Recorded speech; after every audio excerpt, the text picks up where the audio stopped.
هذا الفيديو لازم تتابعه للآخر إذا أنت عربي مسلم وبتغار على بلدك. ليش لازم نحب المغرب؟ هيك بلشت سلسلة فيديوهات.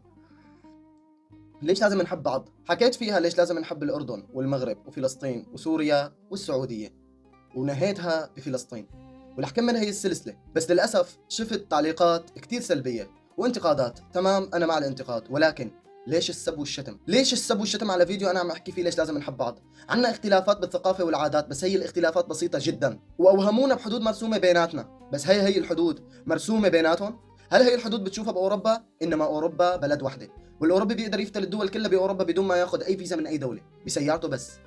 وبهذا الفيديو رح اعطيك 5 اسباب ليش لازم نحب بعض، وليش هي الناس عم تسب وتشتم.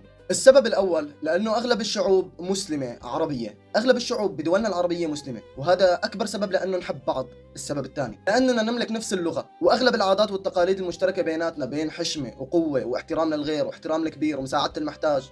كلها هي العادات مستمده من اسلامنا اصلا، ولهذا السبب لازم نحب بعض. السبب الثالث الحدود المرسومه اللي بيناتنا واوروبا والدول اللي احتلتنا هي اللي رسمتها. طيب هل رسموها بيناتهم؟ هل انت اذا اوروبي لازمك فيزا بين البلاد الاوروبيه لحتى تتفتل فيها؟ لا، انما كلها بلد وحده، بس حاولوا يفرقونا نحن بالحدود اللي رسموها بيناتنا. السبب الرابع بعد الحدود المناهج العربيه. للاسف بكل المناهج العربيه في سبب لحتى يفرقوا بيناتنا، وكل بلد عندها قضيه لحتى يصير في تفرقه بينها وبين جارتها. فهل هذا الشيء طبيعي ام مفتعل برايكم؟ السبب الخامس، يا جماعه اذا ما صرنا على قلب رجل واحد ونفس شخص واحد مستحيل يصير لنا قوه نحكي فيها بين الدول، مستحيل حدا يعمل لنا حساب. فارجوكم حبوا بعض، ارجوكم ارجعوا للاسلام. اسلامنا امرنا بالحب والالفه والمحبه بيننا، امرنا انه نكون مثل الجسد الواحد. يا جماعه اسرى غزه الان على وشك ان يعدموا، فنحن وين وهن وين؟ فهل يجب ان نسكت؟